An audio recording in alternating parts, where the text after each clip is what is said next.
പ്രശാന്ത്, ജനങ്ങളെ നേരിട്ട് ബാധിക്കില്ല, ഓരോ മാസവും റിവ്യൂ ഉണ്ടാകും, മറ്റൊരു വഴിയുമില്ലാഞ്ഞിട്ടാണ്. ഇതൊക്കെയാണ് ഇന്ന് ഭക്ഷ്യ മന്ത്രി മാധ്യമങ്ങളെ കണ്ടപ്പോൾ പറഞ്ഞത്. രണ്ട് ഓപ്ഷൻസ് ഉണ്ടായിരുന്നു. ഒന്ന്, ഈ സമിതിയുടെ ശുപാർശ അംഗീകരിക്കുക. രണ്ടാമത്തേത്, ഈ കുടിശ്ശിക കൊടുക്കാനുള്ളത് കൊടുത്തു തീർക്കുക. അത് 1000 കോടിയിലധികം മറ്റുമോ ഉണ്ട്. അത് സാധ്യമല്ല, അത്രയും വലിയൊരു സാമ്പത്തിക പ്രതിസന്ധിയുണ്ട്. അതുകൊണ്ടാണോ ഈ രണ്ടാമത്തെ ഓപ്ഷൻ സ്വീകരിച്ചത്? ആര്യ, ഇപ്പോൾ അതായത് നിലവിൽ ഇപ്പോൾ സബ്സിഡി സാധനങ്ങൾ, അതായത് 13 സബ്സിഡി സാധനങ്ങളുടെ വില എന്നത് 2016 നിശ്ചയിച്ചതാണ്. അന്ന് എന്തായിരുന്നോ വിപണിയിലെ ഈ സാധനങ്ങളുടെ വില, അതിൻ്റെ 26% കുറച്ചാണ് അന്ന് സബ്സിഡി നിരക്ക് നിശ്ചയിച്ചത്. അപ്പോൾ ഈ കഴിഞ്ഞ 8 വർഷമായി ഇതിലൊരു മാറ്റം വരുത്തിയിട്ടില്ല. ഇപ്പോൾ അത് മാറ്റം വരുത്തേണ്ട ഒരു ദുരവസ്ഥയിലേക്ക്, സാമ്പത്തിക പ്രതിസന്ധിയിലേക്ക് നീങ്ങിയിരിക്കുന്നു എന്നതാണ് സർക്കാർ അതിന് കാരണമായി പറയുന്നത്. എന്തായാലും ഈ രീതിയിലാണ് മാറ്റങ്ങൾ വരാൻ പോകുന്നത്. അതായത് ഇപ്പോൾ നിലവിൽ ഈ 13 അവശ്യ സാധനങ്ങൾക്ക് പൊതുവിപണിയിൽ എത്ര രൂപയാണോ അതിൻ്റെ 35% കുറച്ചായിരിക്കും കിട്ടുന്ന ഒരു വില. ആ വിലയാണ് ഈ സബ്സിഡി സാധനങ്ങൾക്ക് വിലയായി നിശ്ചയിക്കുക. അതായത് 2016 നിന്ന് വളരെയധികം വ്യത്യാസം ഈ അവശ്യ സാധനങ്ങൾക്ക് ഈ 2024 എത്തുമ്പോൾ വന്നിട്ടുണ്ട്. നമുക്ക് ഓരോന്നായി പരിശോധിക്കാം. അതായത് ചെറുപയറിന് നിലവിൽ സബ്സിഡി നിരക്ക് 74 രൂപയാണ്. നോൺ സബ്സിഡി 121 രൂപയാണ് നോൺ സബ്സിഡി ചെറുപയറിൻ്റെ വില. അതായത് ഈ 121ൻ്റെ 35% എന്ന് പറയുന്നത് 42 രൂപയാണ്. 42 രൂപ 35 പൈസയാണ്. അതായത് ഈ 121 രൂപയാണ് പൊതുവിപണിയിലെ വിലയോട് സാമ്യമുള്ള വിലയാണ് നോൺ സബ്സിഡി നിരക്ക്. 121ൽ നിന്ന് 42 രൂപ കുറച്ചിട്ട് ഉള്ള വില, അതായത് 79 രൂപ. 79 രൂപയാകും ചെറുപയറിൻ്റെ പുതിയ നിരക്ക്, അതായത് 35% കുറച്ചിട്ടുള്ള നിരക്ക്, സബ്സിഡി നിരക്ക് എന്നാണ്. അതായത് ഇപ്പോൾ 74 രൂപയാണ്, അത് 79 രൂപയായി ഉയരും. അതായത് ഒരു 5 രൂപയുടെ വ്യത്യാസം വരുന്നു. ഇനി നമുക്ക് ഓരോന്നായി പരിശോധിക്കാം. ഉഴുന്നിൻ്റെ കാര്യമെടുത്താൽ, ഉഴുന്ന് നിലവിൽ 66 രൂപയാണ് സബ്സിഡി നിരക്ക്. നോൺ സബ്സിഡി നിരക്ക് 134 രൂപയാണ്. ഈ 134 രൂപയുടെ 35% കുറയ്ക്കുമ്പോൾ കിട്ടുന്ന നിരക്ക്, അതായത് 46 രൂപ 90 പൈസ ആണ് ഈ 35%. അതായത് 134ൽ നിന്ന് 35% 46 രൂപ 90 പൈസ കുറയുമ്പോഴുള്ള നിരക്കായ 87 രൂപ 10 പൈസയാകും പുതിയ സബ്സിഡി നിരക്ക്. അതായത് നേരത്തെ ഏറ്റവും കൂടുതൽ സബ്സിഡി അനുവദിച്ചിരുന്നത് മുളകിനാണെന്ന് തോന്നുന്നു. ഏകദേശം 70% ഉണ്ടായിരുന്നു. എനിക്ക് തോന്നുന്നു മുളകിനായിരിക്കും ഏറ്റവും കൂടുതൽ വില വർധന വരാൻ പോകുന്നത്, അല്ലേ? തീർച്ചയായും. മുളകിന്റെ കാര്യം നമുക്ക് പരിശോധിക്കാം. മുളക് നിലവിൽ 75 രൂപയാണ് സബ്സിഡി നിരക്ക്. നോൺ സബ്സിഡി മുളകിന് വലിയ തോതിൽ വ്യത്യാസം വന്നിട്ടുണ്ട്. അതായത് നോൺ സബ്സിഡി വന്നിട്ട് ഇപ്പോൾ 239 രൂപയുണ്ട്.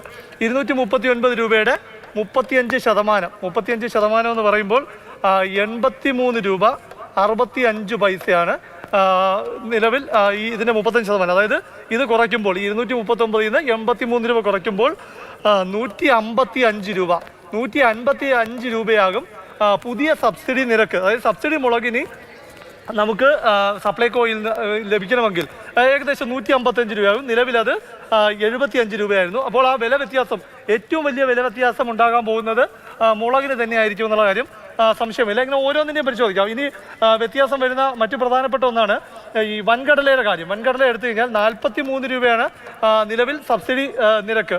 1 കിലോ വൻകടല. നോൺ സബ്സിഡി നിരക്ക്, അതായത് പൊതുവിപണിയിലെ വിലയെന്ന് പറയുന്നത് ഏകദേശം 69 രൂപയാണ്. സപ്ലൈകോയിലും ആ വിലയ്ക്കാണ് നിശ്ചയിച്ചത്. ഇതിൻ്റെ 35% എന്ന് പറയുമ്പോൾ 24 രൂപ 15 പൈസ വരും. അതായത് ഈ 69ൽ നിന്ന് 24 രൂപ 15 പൈസ കുറച്ചിട്ടുള്ള തുകയായ 44 രൂപ 85 പൈസ ഇതാകും സപ്ലൈകോയിലെ പുതിയ വില. ഈ വൻകടലയ്ക്ക് വലിയ വ്യത്യാസം അപ്പോൾ വരുന്നില്ല. അതായത് 43 നിലവിൽ സബ്സിഡി നിരക്ക്, അത് 44 രൂപ 85 പൈസയായി മാറുന്നു എന്നതാണ്. ഏകദേശം ഈ രീതിയിൽ തന്നെയായിരിക്കും ഇതിൻ്റെ സ്ട്രക്ചർ വരിക. ഏറ്റവും കൂടുതൽ ജനങ്ങൾ ആശ്രയിക്കുന്ന മറ്റൊരു ഇനമാണ് തൂവരപ്പരിപ്പ്.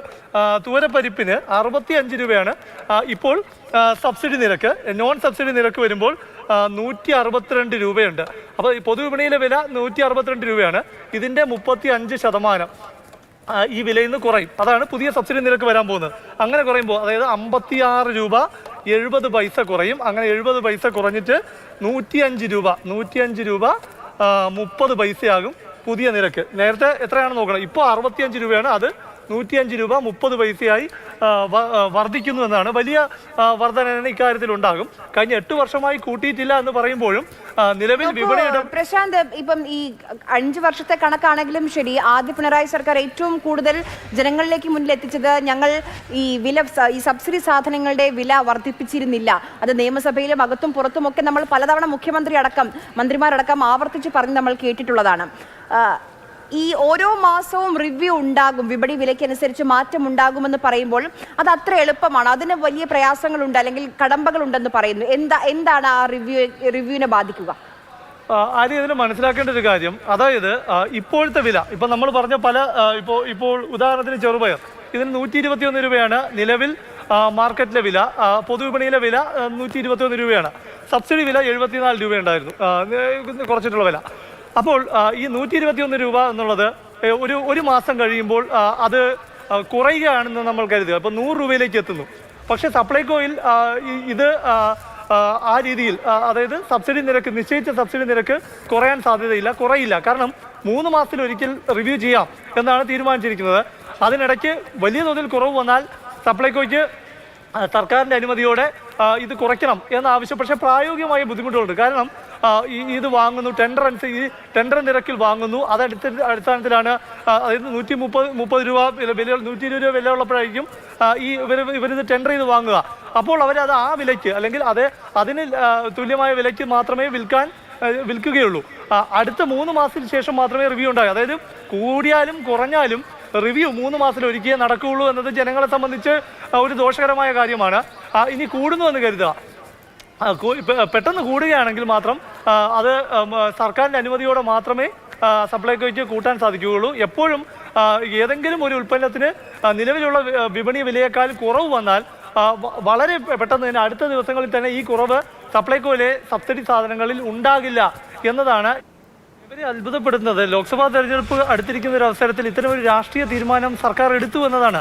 അത്രത്തോളം ഗതികെട്ടൊരു അവസ്ഥയിലേക്ക് എത്തി എന്നതാണ്. പക്ഷെ അപ്പോഴും മന്ത്രി തന്നെ പറയുന്നൊരു കാര്യം ശ്രദ്ധിക്കണം, ഇതുകൊണ്ട് സപ്ലൈകോയുടെ സാമ്പത്തിക പ്രതിസന്ധി മാറില്ല, ഇതൊരു പരിഹാരം മാത്രമാണ്. അതിന് മുൻപ് നമ്മൾ നേരത്തെ കണക്കുകൾ നോക്കിയെങ്കിലും കൃത്യമായ ഒരു കണക്ക് നോക്കാം. അതായത് എത്ര രൂപ കൂടുന്നു എന്നത് നമുക്ക് വളരെ ലഘുവായി തന്നെ ഈ സപ്ലൈകോയിൽ സബ്സിഡി സാധനങ്ങൾ വാങ്ങുന്നവർക്കൊന്ന് പറഞ്ഞു കൊടുക്കാൻ സാധിക്കും. ചെറുപയർ നിലവിൽ സബ്സിഡി ചെറുപയറിന് 74 രൂപയാണ്, അത് 79 രൂപയാകും. ഉഴുന്ന് 66 രൂപയാണ്, അത് 87 രൂപ 10 പൈസയാകും. കടല 43 രൂപയാണ്, അത് 44 രൂപ 85 പൈസയാകും. കാരണം അത് പൊതുവിപണിയിൽ കടലയ്ക്ക് വില കുറഞ്ഞു നിൽക്കുന്ന സമയമായതുകൊണ്ടാണ്. വൻപയർ 45 രൂപയാണ് സബ്സിഡി നിരക്ക്, അത് 74 രൂപ 25 പൈസയാകും. തൂവരപ്പരിപ്പ് 65 രൂപ നിലവിലുള്ളത്, അത് സബ്സിഡി തൂവരപ്പരിപ്പ് 105 രൂപ 30 പൈസയാകും. മുളക് 75 രൂപ എന്നുള്ളത് സബ്സിഡി മുളകിന് 155 രൂപ 30 പൈസയാകും. മല്ലി 79 രൂപയാണ് നിലവിൽ, അതിലൊരു കുറവ് വരും എന്നത് തന്നെ, അതിലൊരു വ്യത്യാസം ഉണ്ടാകും. ആ കണക്ക് നമുക്ക് ഒന്നുകൂടെ പരിശോധിക്കേണ്ടതുണ്ട്. ഏതായാലും പഞ്ചസാര 22 രൂപയാണ് നിലവിൽ, അതിൻ്റെ 35% കൂടി മാറ്റം വരുമ്പോൾ 27 രൂപ 30 പൈസയാകും. ഏതായാലും അത്തരത്തിൽ ഈ കണക്കിലൊരു വ്യത്യാസമുണ്ട്, അത് നമുക്ക് പിന്നീട് പരിശോധിക്കാം. ഏതായാലും ഇത്തരത്തിൽ എല്ലാത്തിനും ഒരു വർധന വരുന്നു എന്നത് തന്നെയാണ്. മല്ലിക്ക് 79 രൂപയാണ് സബ്സിഡി നിരക്ക്, നോൺ സബ്സിഡി 98 രൂപയാണ്. 34 രൂപ, അതായത് 35% എന്ന് പറയുമ്പോൾ 34 രൂപ കുറയും. അതായത് 63 രൂപയിലേക്ക് ഇത് മാറുന്നു എന്നതാണ്. എന്തായാലും ഇത്തരത്തിൽ ഒരു മാറ്റം തന്നെയാണ് ഉണ്ടാകാൻ പോകുന്നത്. ഏതായാലും ഈ മല്ലിക്ക് കുറവ് വരുന്നു എന്നത് തന്നെയാണ്. മല്ലിക്ക് കുറവ് വരും.